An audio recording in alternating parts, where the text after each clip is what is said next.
En las antiguas tierras de Canaán, Jacob, también llamado Israel, tenía 12 hijos, pero de todos ellos amaba especialmente a José, el hijo de su vejez. Como muestra de su afecto, le regaló una hermosa túnica de muchos colores. Los hermanos mayores de José lo envidiaban profundamente. Su favoritismo era evidente, pero lo que más los irritaba eran los sueños de José. En ellos, sus propios hermanos y hasta sus padres se inclinaban ante él. Un día, mientras los hermanos pastoreaban los rebaños lejos de casa, Jacob envió a José a ver cómo estaban. Al verlo venir, la envidia y el resentimiento brotaron en sus corazones y conspiraron para deshacerse de él. Lo agarraron, le quitaron su preciada túnica de colores y lo arrojaron a un pozo seco. Querían dejarlo morir allí, pero Rubén, el mayor, intercedió para que no lo mataran directamente. Mientras comían, vieron una caravana de mercaderes ismaelitas que se dirigía a Egipto. Judá propuso vender a José como esclavo, pensando que así no tendrían la culpa de su muerte. Y así fue. Por 20 piezas de plata, José fue vendido a los mercaderes. Sus hermanos mancharon la túnica de José con sangre de cabra y se la llevaron a su padre, fingiendo que una bestia salvaje lo había devorado. Jacob quedó destrozado por la noticia. Lloró amargamente a su hijo perdido, sin consuelo, mientras José era llevado encadenado hacia la gran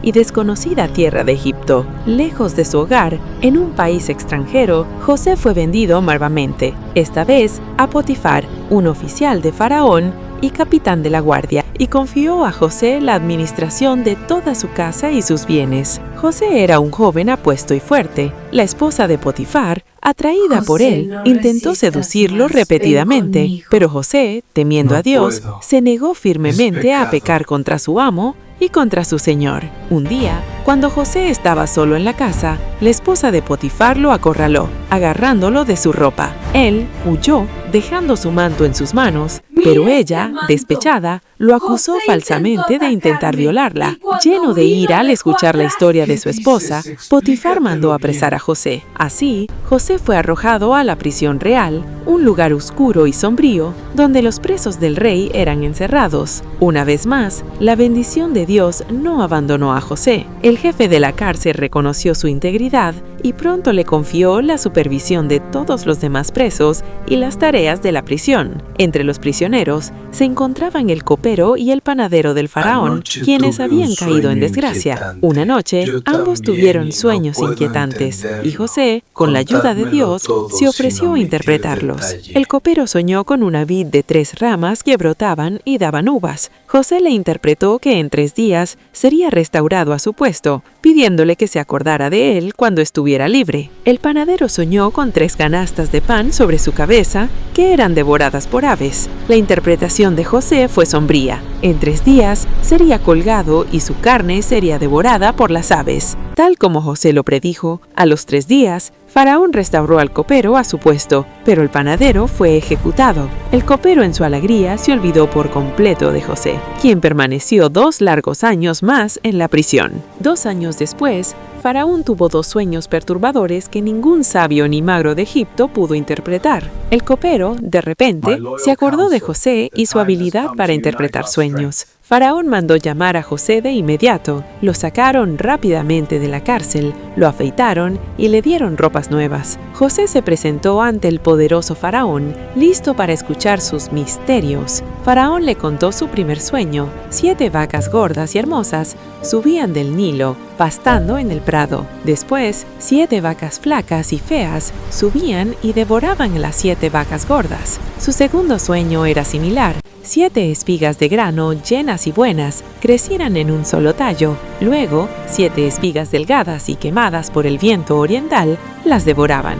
José, guiado por Dios, interpretó ambos sueños como uno solo. 7 años de gran abundancia vendrían sobre Egipto, seguidos de 7 años de terrible hambre que consumirían toda la riqueza. Aconsejó a Faraón que buscara un hombre sabio e inteligente para que administrara el país, almacenando 1/5 de la cosecha durante los años de abundancia. para así sobrevivir a la hambruna. Faraón, impresionado por la sabiduría de José, le dijo: «No hay nadie tan sabio como tú, y tú mismo serás el encargado». Lo nombró gobernador de todo Egipto, solo superado por el faraón. Le dio su anillo de sellar y lo hizo subir a su segundo carro real. José tenía ahora 30 años y había pasado de esclavo a gobernador. Durante los 7 años de abundancia, José viajó por todo Egipto recolectando y almacenando grano. José tuvo 2 hijos en Egipto, Manasés y Efraín, bendiciones de Dios que le hicieron olvidar sus sufrimientos y la casa de su padre. Al cabo de 7 años de abundancia,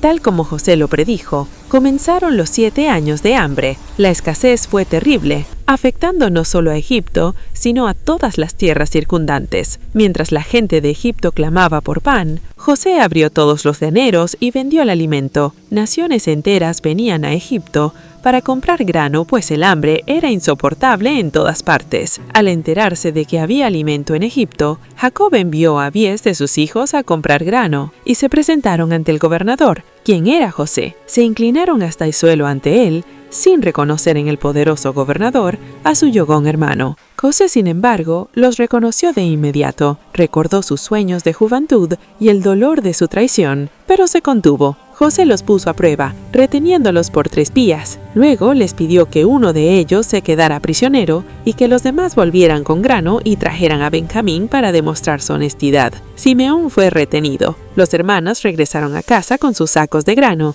pero al abrirlos, encontraron el dinero que habían pagado dentro. Se llenaron de miedo, pensando que Dios los estaba castigando. A pesar de la angustia de Jacob de enviar a Benjamín, llevando a Benjamín consigo, listos para enfrentar al gobernador. José, al ver a Benjamín, se conmovió profundamente y tuvo que retirarse a llorar en privado. Al regresar, ordenó un banquete para sus hermanos, tratándolos con gran honor. Luego, en una última prueba, ordenó que su copa de plata fuera escondida en el saco de Benjamín. Al partir, fueron perseguidos, y al encontrar la copa, Benjamín fue acusado de robo. Judá, conmovido, suplicó a José, ofreciéndose como esclavo en su lugar de Benjamín para no causar más dolor a su anciano padre. Este acto de sacrificio conmovió el corazón de José. José no podía contenerse más. Les dijo a todos que salieran de la sala, y entre sollozos se reveló a sus hermanos, diciéndoles: «Yo soy José, ¿vive todavía mi padre?». Sus hermanos quedaron paralizados del terror. No podían creer que el poderoso gobernador de Egipto fuera el hermano que habían vendido como esclavo hacía tantos años. José con amor les aseguró que no debían temer. «No fue por ustedes que fui enviado aquí, sino que Dios me envió para preservar sus vidas y la de nuestra familia». Les pidió que regresaran a Canaán y trajeran a su padre, Jacob, y a todas sus familias a Egipto. Faraón mismo había prometido las mejores tierras de Egipto para ellos. Con gran alegría y alivio, los hermanos regresaron a Canaán, y al contarle a Jacob que José estaba vivo y era gobernador de Egipto, el anciano casi muere de la impresión. Padre e hijo se abrazaron y lloraron largamente. Faraón les dio la tierra de Gosén, la mejor parte de Egipto, donde pudieron prosperar y multiplicarse. La familia de Israel fue salvada del hambre por la providencia de Dios a través de José. José vivió una larga vida, viendo a sus bisnietos y siendo testigo de cómo su familia crecía en Egipto, cumpliendo las promesas que Dios había hecho a Abraham.